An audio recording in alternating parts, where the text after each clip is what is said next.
नमस्कार, मी Preeti. HK recipe मराठीमध्ये तुमचं सर्वांचं खूप खूप स्वागत आहे. तर आज आपण बनवणार आहोत रसरशीत असे पाकातले मालपुवे. चला तर मग आता आपण रेसिपीला सुरुवात करूया. तर मालपुवे बनवण्यासाठी इथे मी घेतलेले आहे 1 वाटी गव्हाचं पीठ, त्यानंतर थोडीशी वेलची पूड घातल्याने एक मस्त अशी टेस्ट येते. त्यानंतर चवीनुसार मीठ. आता आपल्याला हे मिश्रण थोडंसं मिक्स करून घ्यायचं आहे. आपले जे मालपोहे आहेत ना ते एकदम मस्त सॉफ्ट होण्यासाठी आपण याच्यामध्ये टाकणार आहोत केळं. तर इथे मी 1 केळं घेतलेलं आहे. तर ते आता आपल्याला याच्यामध्ये खिसून घालायचं आहे. मी इथे एक छोटी खिसणी घेतली आहे बघा, आणि याच्या साहाय्याने आपल्याला असं हे खिसून घ्यायचं आहे. तुम्ही जर कधी केळं नसेल टाकलं तर नक्की टाकून बघा, कारण हे टाकल्यामुळे ना मालपुव्याला काही वेगळीच टेस्ट येते, एक मस्त अशी. हे बघा, इथे आपण केळं आता खिसून घेऊया.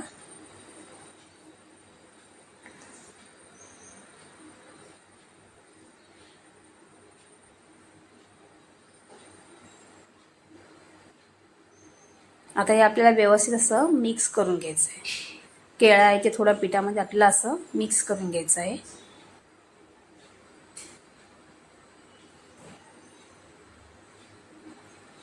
त्यानंतर मी इथे एक छोटा पेला दूध घेतलेला आहे. हे बघा, नाही घातलं तरी चालणार आहे, नुसतं पाण्यामध्ये बनवलं तरी चालणार आहे, पण थोडंसं दूध घालायचं म्हणजे छान अशी टेस्ट येते.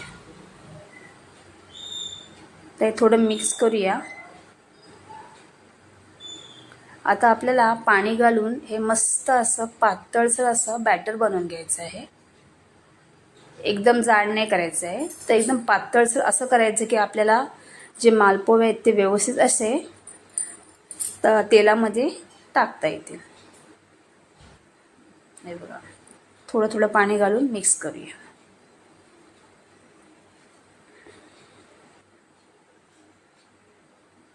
हे बघा, इथे आपलं आता बॅटर रेडी झालेलं आहे. पाहू शकता तुम्ही, आपल्याला असंच बॅटर हवं आहे. आता हे थोड्या वेळ आपण झाकून ठेवूया. तोपर्यंत आता आपण इथे साखरेचा पाक बनवून घेणार आहोत. त्यासाठी इथे मी 1 वाटी साखर घेतलेली आहे आणि 1 वाटी याच्यामध्ये मी पाणी घालणार आहे. आता साखर विरघळेपर्यंत आपल्याला हे असं ढवळत राहायचं आहे. जर तुम्हाला जास्त गोड नको असेल तर तुम्ही याच्यामध्ये जरा जास्त पाणी घाला, म्हणजे जास्त गोड होणार नाही. हे बघा, आता याच्यामध्ये थोडीशी हळद टाकल्याने ना मालपोहे दिसायला खूप छान दिसतात, एक छान कलर येतो. त्यासाठी हळद आहे, ऑप्शनल आहे, नाही घातली तरी चालणार आहे. हे बघा, इथे आपलं तेलसुद्धा आता मस्त असं गरम झालेलं आहे. आता आपण मालपोहे टाकून घेणार आहोत. हे बघा, एक एक अशी पळी घ्यायची आणि असं टाकून घ्यायचं.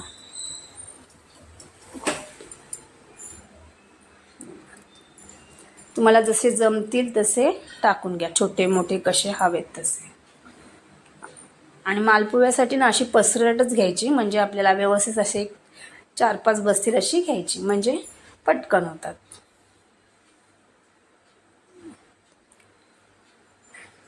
इथे मी 4 टाकलेले आहेत. आता हे आपल्याला असेच ठेवायचे आहेत. तुम्ही पाहू शकता लगेच कसे वरती आलेले आहेत. जोपर्यंत ते वर येत नाही ना तोपर्यंत आपल्याला चमचा वगैरे नाही लावायचा आहे. पूर्णपणे वरती आले की मग आपण पलटी मारणार आहोत. हे बघा, आता व्यवस्थित असे वर आलेले आहेत. आता चमच्याच्या साहाय्याने आपल्याला हे पलटी मारून घ्यायचे आहेत. बघा, मस्त झालेत एकदम. आणि हे मालपोहे आहेत ना आपल्याला थोडेसे कडकच करून घ्यायचे आहेत, एकदम असे मऊसूद नाही ठेवायचे आहेत. कारण की जेव्हा आपण साखरेच्या पाकात टाकू ना तेव्हा कसे मस्त असे मऊसूद पण असतील आणि थोडे त्याला क्रिस्पसुद्धा असेल. आता ही साईडसुद्धा आपल्याला छान अशी मस्त अशी तळून घ्यायची. हे बघा, आपले दोन्ही साईडचे बघा छान असे झालेले आहेत, थोडंसं कडकसुद्धा झालेलं आहे. आता हे आपल्याला साखरेच्या पाकामध्ये घालून घ्यायचे आहेत.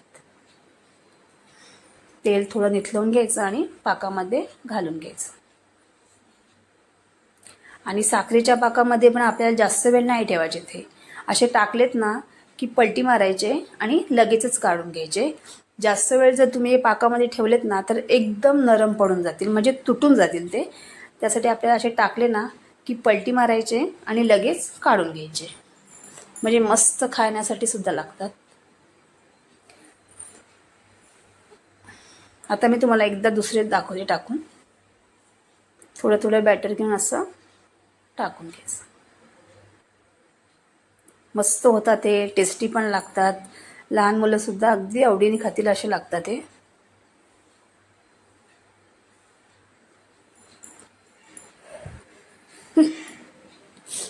अशा प्रकारे आता सर्व मी करून घेणार आहे.